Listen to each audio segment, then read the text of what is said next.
Hello everyone, my self Chandra Chaudhary. आज एक नए टॉपिक पे बात करते हैं। जैसे कि आप सभी को पता है, अभी जो सीज़न चल रहा है वो रेनी सीज़न है और हमारे चारों ओर जो हार्मफुल माइक्रो ऑर्गेनिज़म हैं जिन्हें हम पैथोजेंस कहते हैं, बहुत ज़्यादा एक्टिव हो जाते हैं और हम पर वो लगातार अटैक करते हैं। लेकिन फिर भी हम बीमार क्यों नहीं पड़ते? क्या उसके पीछे रीज़न है? और बीमार पड़ते भी हैं तो जब हम टेक केयर लेते हैं तो हम ठीक हो जाते हैं। तो क्या रीज़न्स है कि इतने सारे वायरस, बैक्टीरिया, प्रोटोजोआ, हेलमिंथेस इतने सारे हैं जो हम पर लगातार अटैक कर रहे हैं और हमारा जो शरीर है वो फिर भी हेल्दी बना रहता है? ठीक है, उसके पीछे रीज़न्स होता है हमारा इम्यून सिस्टम, जिसको हम प्रतिरक्षा तंत्र कहते हैं हिंदी में। एक्चुअली होता क्या है कि कोई भी जब foreign particles like virus, bacteria और जो भी आपके फंगी वगैरह जब हमारी बॉडी के अंदर एंटर करते हैं, ठीक है, तो उन वायरस बैक्टीरिया के ऊपर, सपोज़ ये कोई वायरस है, कोई बैक्टीरिया है, तो इनके ऊपर होते हैं एंटीजेंस। ठीक है, ये एंटीजेंस कंटेन करते हैं। तो जो हमारी जो इम्यून सिस्टम की जो सेल्स हैं वो हमारी बॉडी में घूमते रहती हैं। तो जैसे ही कोई फॉरेन पार्टिकल्स एंटर करता है तो उसको वो इसी एंटीजेंस, जो इनके अंदर जो इनकी जो बॉडी में एंटीजेंस लगे हुए हैं, तो उन्हीं एंटीजेंस को वो रिकॉग्नाइज करता है, उन्हें पहचानता है एंड देन वो सेल्स क्या करती, एंटीबॉडीज़ रिलीज़ करती हैं और इन फॉरेन पार्टिकल्स को डिस्ट्रॉय कर देती हैं।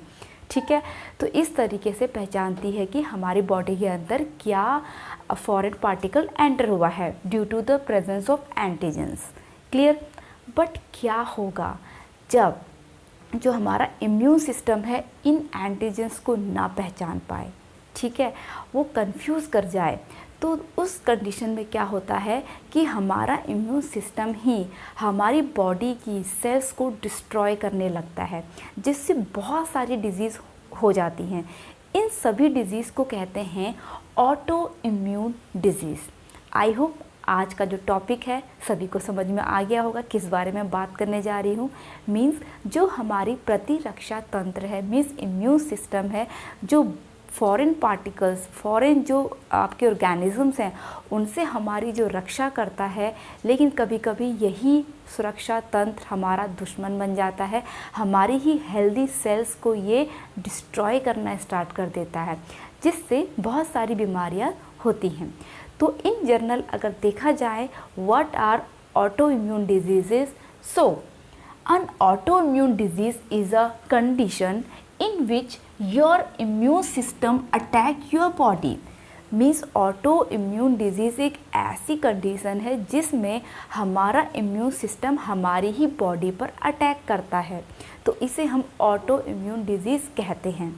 तो कुछ इसकी इम्पॉर्टेंट टाइप्स हैं, क्या क्या हैं उनके बारे में हमें नॉलेज होनी बहुत ज़रूरी है। तो पहला है डायबिटीज़, टाइप 1 डायबिटीज़। आप सभी को पता होगा जो डायबिटीज़ होती है वो बहुत ही ज़्यादा कॉमन डिजीज़ है इन सिटीज़ एरिया मोस्टली। ठीक है, तो क्योंकि फ़िज़िकल वर्क कम है जिसकी वजह से जो हमारा मेटाबॉलिज्म है वो कम होता है और डायबिटीज़ होती ही होती है। तो मतलब कहने का मतलब है कि डायबिटीज़ का पेशेंट आपको हर किसी ना किसी घर में देखने को मिलेगा। तो डायबिटीज़ एक्चुअली क्या है? मीन्स हमारे जो ब्लड जो है उसमें जब शुगर लेवल बढ़ जाता है उसे हम डायबिटीज़ कहते हैं। ठीक है, और डायबिटीज़ में शुगर लेवल को पहले कौन मेंटेन करता था? जिसकी वजह से उसकी ख़राब होने की वजह से कि वो क्या होने लगा है कि डायबिटीज़ में जो ब्लड है उसमें शुगर लेवल बढ़ गया है। दैट मीन्स जो पैनक्रियास ग्लैंड है हमारी बॉडी में, जो स्टमक के नीचे होती है, तो उसमें से एक हार्मोन रिलीज़ होता है जिसे हम इंसुलिन कहते हैं। तो वो जो इंसुलिन हार्मोन है वो हमारी बॉडी में ब्लड शुगर को मेंटेन करता है। लेकिन जब ऑटो इम्यून डिजीज़ में टाइप 1 डायबिटीज़ में क्या होता है कि हमारा इम्यून सिस्टम जो इम्यून प्रोड्यूसिंग सेल्स है पेनक्रियाज में उनको ही डिस्ट्रॉय कर देता है। ठीक है, जिसकी वजह से हमारे ब्लड में शुगर का लेवल बढ़ जाता है और वो डायबिटीज़ को कॉज करता है। और डायबिटीज़ बहुत ही डेंजरस डिजीज़ है या फिर डिसऑर्डर हम उसको कह सकते हैं, क्योंकि पेनक्रियाज अब इंसुलिन बनाने का काम नहीं कर रहा है, तो एक डिसऑर्डर हम उसको कह सकते हैं। जिसकी वजह से ब्लड में शुगर लेवल बढ़ता है और जो हमारी किडनी है, ऑर्गन है, ब्लड वेसल्स है, इन सब के ख़राब होने का खतरा बढ़ जाता है। तो वहाँ पर हमें बहुत ही ज़्यादा प्रिकॉशंस लेने की ज़रूरत होती है। So type 1 disease is the type of auto immune disease, जहाँ पर हमारी जो इम्यून सिस्टम है वही पेनक्रियाज में जो इंसुलिन प्रोडक्शन करने वाले जो सेल्स हैं उनको ही डिस्ट्रॉय करना स्टार्ट कर देता है। सो फर्स्ट है आपका टाइप 1 डायबिटीज़। सेकंड है हीमोटॉइड आर्थराइटिस। हीमोटॉइड आर्थराइटिस क्या है? ये जॉइंट्स की बीमारी है। जॉइंट्स में क्या होते हैं, रेडनेस हो जाती है, ठीक है, बहुत ज़्यादा थकान फील होने लगती है और गांठें बन जाती है, दर्द रहता है। तो this is the one of the type of auto immune disease. Third है आपका सोराइसिस। सोराइसिस क्या है? स्किन डिजीज़ है। एक्चुअली क्या होता है, हमारी बॉडी में जो सेल्स होती हैं वो रोज़ाना मल्टीप्लाई करती हैं, मतलब उसमें 1 की 2, 2 की 4, इस तरह से वो ग्रो करती हैं, एंड जिनकी ज़रूरत नहीं है वो गिरती, मतलब उनकी डेथ होते रहती है। लेकिन क्या होता है कि जब ये मल्टीप्लाई बहुत ही रैपिडली हो जाता है तो स्किन पे पैचेस बन जाते हैं, जैसे आपने देखा होगा वाइट वाइट से पैचेस हो जाते हैं स्किन पे हमारी। तो उस बीमारी को हम कहते हैं सोराइसिस, जो स्किन की बीमारी है। तो ये भी आपकी ऑटो इम्यून डिजीज़ है। नेक्स्ट है आपका मल्टीपल स्क्लेरोसिस, ठीक है। This is the destroy myelin sheath. ये माइलिन शीथ को डिस्ट्रॉय करता है। अब माइलिन शीथ क्या होती है? तो एक्चुअली जो हमारा नर्वस सिस्टम है, नर्वस सिस्टम जो है वो नर्व सेल से मिलकर बना है। नर्व सेल का स्ट्रक्चर कुछ इस तरीके से होता है, इस तरीके से होता है। तो माइलिन शीथ है जो है वो यहाँ पर होती है। तो this is the myelin sheath. जो एक्सॉन है, this is part of axon, तो इसके ऊपर माइलिन शीथ होती है। तो ये नर्व सेल एक्चुअली काम क्या करती है? तो जो भी हम अपने एक्सटर्नल इन्वायरमेंट से इंफॉर्मेशन गेन करते हैं तो वो इंफॉर्मेशन यहाँ से कंडक्ट होते हुए जाती है ब्रेन तक। तो यहाँ पर अब जब माइलिन शीथ ही डिस्ट्रॉय हो गई है, क्योंकि ये नर्व सेल ही पूरी बॉडी में हमारी फैली हुई है, हम कोई भी चीज़ देख रहे हैं, सुन रहे हैं, सूंघ रहे हैं, फील कर रहे हैं, टच कर रहे हैं या फिर टेस्ट कर रहे हैं, वो सारी हमारी इंफॉर्मेशन जाती है ब्रेन में सिर्फ इन्हीं सेल्स के कारण। इनमें जो माइलिन शीथ है वही डिस्ट्रॉय हो गई। दैट मीन्स क्या होगा कि जो भी हम इंफॉर्मेशन ले रहे हैं वो इम्पल्स, वो जो इन्फॉर्मेशन है वो हमारे ब्रेन तक जा ही नहीं रही है, तो हमारा ब्रेन वहाँ पर सही से काम नहीं कर पाता है। तो ये आपका कहलाता है मल्टीपल स्क्लेरोसिस कहलाता है। नेक्स्ट है लंपस।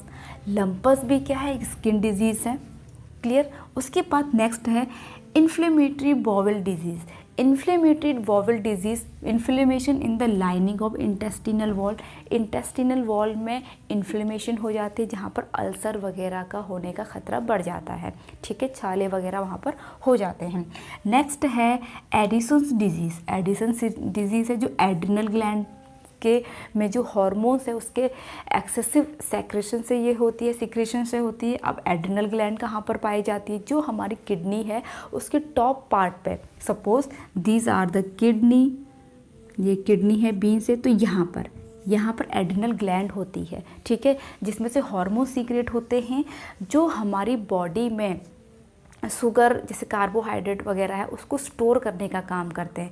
लेकिन जब वो एक्सेस अमाउंट में जब वो रिलीज़ होंगे तो यहाँ पर क्या होगा, आपकी ये डिजीज़ जो है कहलाती है एडिसन डिजीज़, ठीक है। और हमारी बॉडी में सॉल्ट के अमाउंट को भी, जो सोडियम है उसको कम कर देता है और पोटेशियम की मात्रा को बढ़ा देता है। और उसके बाद नेक्स्ट है आपकी ग्रेव्स डिजीज़, जो थायराइड ग्लैंड में होती है। अब थायराइड ग्लैंड आपकी नेक में प्रेजेंट होती है जिसमें से थायरॉक्सिन हार्मोन सेक्रेट होता है।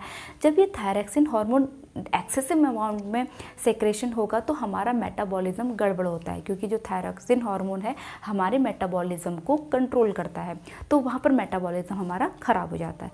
So this is the all about auto immune disease, जो जिसमें क्या होगा, हमारा जो इम्यून सिस्टम है, हमारी ही बॉडी की जो हेल्दी सेल्स हैं, हेल्दी टिश्यूज़ हैं, उनको डिस्ट्रॉय करना स्टार्ट कर देता है, जिससे बहुत सारी बीमारियाँ होती हैं। उनमें से कुछ जो मेन 8 डिजीज़ेस हैं उनके बारे में यहाँ पर मैंने आपको एक ब्रीफ डिस्क्रिप्शन दिया।